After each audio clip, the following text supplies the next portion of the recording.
Dear students, आज हम लोग क्लास 9 के बायोलॉजी विषय के अगले टॉपिक के बारे में अध्ययन करेंगे। अगली जो टॉपिक है वो है वर्ग आवृतबीजी या क्लास एंजियोस्पर्मी।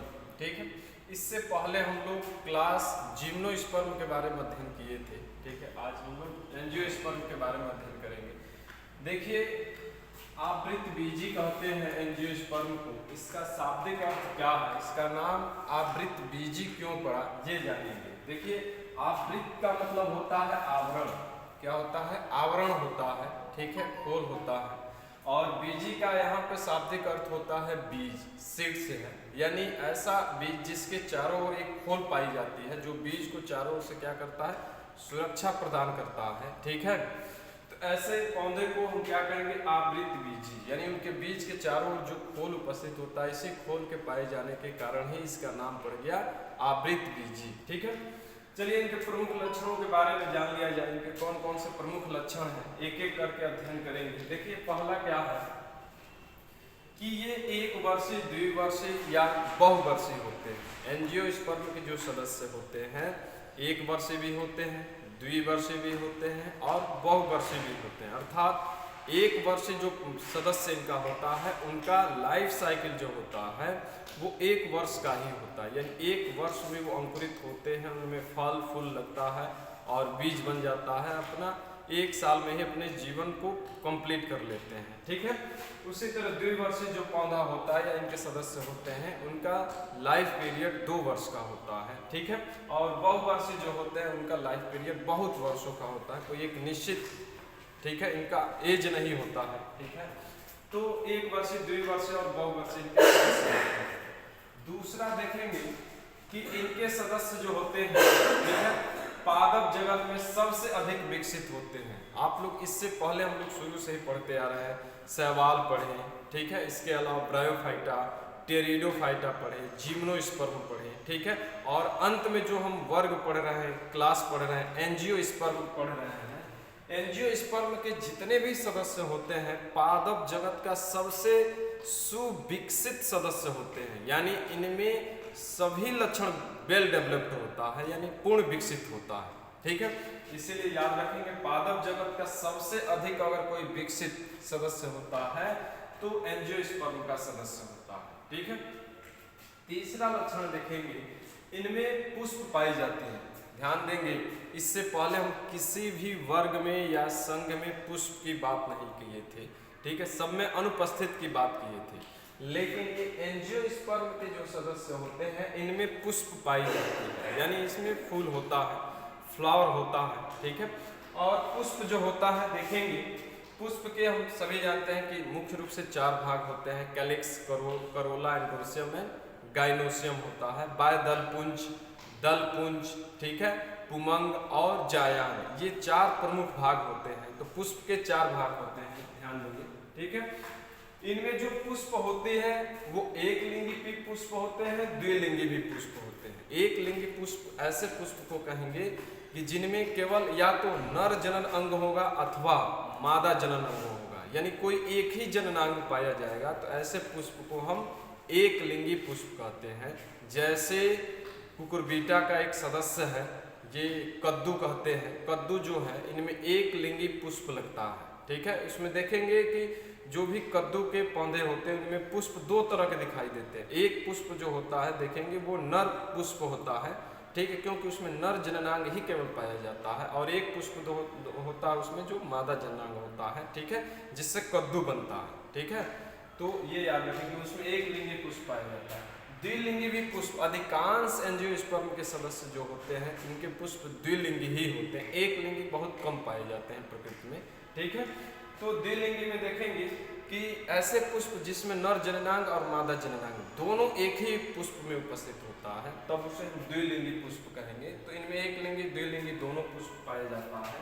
ठीक है, इनमें देखेंगे कि अंडाशय जो है फल में रूपांतरित हो जाता है। आप लोगों को मालूम होगा कि अंडाशय जो है यह मादा जननांग के भाग है। ठीक है, यहाँ पे देखेंगे इस प्रकार की संरचना होती है, इस प्रकार की संरचना होती है, इस प्रकार की संरचना पुष्प में देखने को मिलता है। ठीक है, इस प्रकार की संरचना देखिए, ये वाला जो भाग देख रहे हैं ये मादा जननांग है। ठीक है, जो कि ऊपर स्टिग्मा, ये इसको स्टाइल कहते हैं, और इसको हम क्या कहते हैं, इसको ओवरी कहते हैं अथवा अंडाशय कहते हैं। इसी अंडाशय के अंदर जो है एक सेल होता है। ठीक है, तो यही अंडाशय जो होता है, ये फूला हुआ भाग जो है, यही अंडाशय जो है फल में रूपांतरित हो जाता है। ठीक है, अंडाशय जो होता है यही फल में रूपांतरित होता है। जितने भी हम फल खाते हैं, एंजियोस्पर्म के जितने भी सदस्य जिसमें फल लगता है, ठीक है, वो सभी के सभी मादा जननांग अर्थात अंडाशय का ही रूपांतरित भाग होता है। इसी अंडाशय के अंदर बीज पाए जाते हैं। बीज कहाँ होता है, अंडाशय के अंदर ही होता है। ठीक है, तो ये ध्यान देंगे। अगला देखेंगे, पांचवा जो है, इनमें जो नर जननांग होता है उसे हम पुमंग कहते हैं। ठीक है, इनमें जो नर जननांग होता है उसे पुमंग कहते हैं या एंड्रोसियम कहते हैं। ठीक है, और मादा जननांग जो होता है पुष्प में, उसे हम जायान अथवा स्त्री केसर के नाम से जानते हैं, गाइनोसियम कहते हैं। ठीक है, तो ये याद रखेंगे। अगला देखेंगे कि इनमें परागण की क्रिया क्या होती है। ये परागण क्या होता है ये जान लिया जाए। हम सभी जानते हैं कि जो ये पुष्प होता है, पुष्प में नर जननांग मादा जननांग दोनों पाए जाते हैं। ठीक है, इनमें देखेंगे ये पराग कोश होता है। पराग कोश के अंदर पराग कण बनता है। ठीक है, और जब पराग कोश परिपक्व हो जाता है तो पराग कोश फटता है और उनमें से असंख्य छोटे छोटे सूक्ष्म संरचना निकलती है, जिसे हम पराग कण कहते हैं, पोलन ग्रेन कहते हैं। ठीक है, जब यही पराग कण पराग कोश से निकलकर वर्तिकाग्र को पहुंच जाता है तो इस क्रिया को हम परागण कहते हैं, पोलिनेशन कहते हैं। जब पराग कण पराग कोश से निकलकर वर्तिकाग्र पर पहुंच जाता है तो इस क्रिया को हम क्या कहते हैं, परागण कहते हैं, पोलिनेशन कहते हैं। ठीक है, तो इनमें परागण की क्रिया होती है और परागण क्रिया कराने के लिए भाई माध्यम की आवश्यकता होती है, बिना माध्यम का संभव नहीं है। ठीक है, तो इनमें माध्यम देखिए क्या क्या काम करता है, वायु भी होता है। ठीक है, हवा के द्वारा ये परागकण उड़ते हुए, ठीक है, वर्तिकाग्र पर चिपक जाते हैं। ठीक है, या जल माध्यम का काम करता है। कीट भी जो होते हैं परागण की क्रिया कराते हैं। ठीक है, पक्षी भी जो होते हैं परागण की क्रिया कराते हैं। ठीक है, तो ये माध्यम का काम करते हैं परागण क्रिया में। ठीक है, अगला देखें कि सातवां पॉइंट जो है, इनमें मुख्य पौधा जो होता है बीजाणु उद्भिद होता है। ये तो पुरानी बात है, कई बार आप लोग बता चुके हैं कि पौधे के जीवन चक्र में दो अवस्थाएं आती हैं। एक जो होता है बीजाणु उद्भिद और एक युग्मोद्भिद होता है।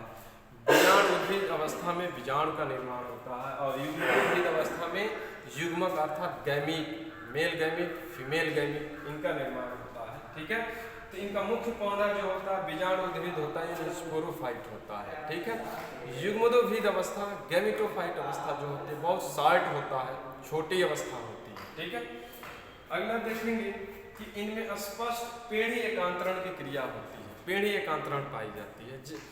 आप लोग बताए होंगे कि गैमेटोफाइट अवस्था और स्पोरोफाइट अवस्था दोनों अवस्थाएं एक के बाद एक आती रहती है। इस क्रिया को ही हम क्या कहते हैं, पेड़ी एकांतरण कहते हैं। ठीक है, इनके उदाहरण देखेंगे, इनके कौन कौन से सदस्य हैं तो देखेंगे बहुत से आसपास जितने मैक्सिमम पौधे दिखाई देते हैं वो सभी के सभी एंजियोस्पर्म के ही सदस्य होते हैं। कौन कौन से देखिए, धान है, गेहूं है, आम है, पीपल है, मक्का है, गुलहड़ है, गुलाब है और भी बरगद है।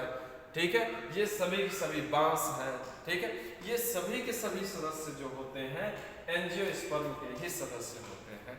ठीक है, आगे देखेंगे तो ये आज वर्ग एंजियोस्पर्म के बारे में हम लोग कंप्लीट रूप से अध्ययन कर लिए। फिर आगे क्या किया गया, वर्ग एंजियोस्पर्म को दो उपवर्गों में बांटा गया, सब क्लासेस में। एक मोनोकाटिलिडनस और एक जो होता है डाइकाटिलिडनस। तो मोनोकाटिलिडनस और डाइकाटिलिडनस के बारे में हम लोग कल अध्ययन करेंगे। फिर ये चैप्टर ही समाप्त हो जाएगा, ये टॉपिक भी समाप्त हो जाएगा। तो आज के लिए बस इतना ही। आप लोग इसको बढ़िया से नोट्स बना लेंगे, बिल्कुल इसी प्रकार नोट्स लिख लेंगे। ठीक है, तो आज के लिए बस इतना ही। धन्यवाद।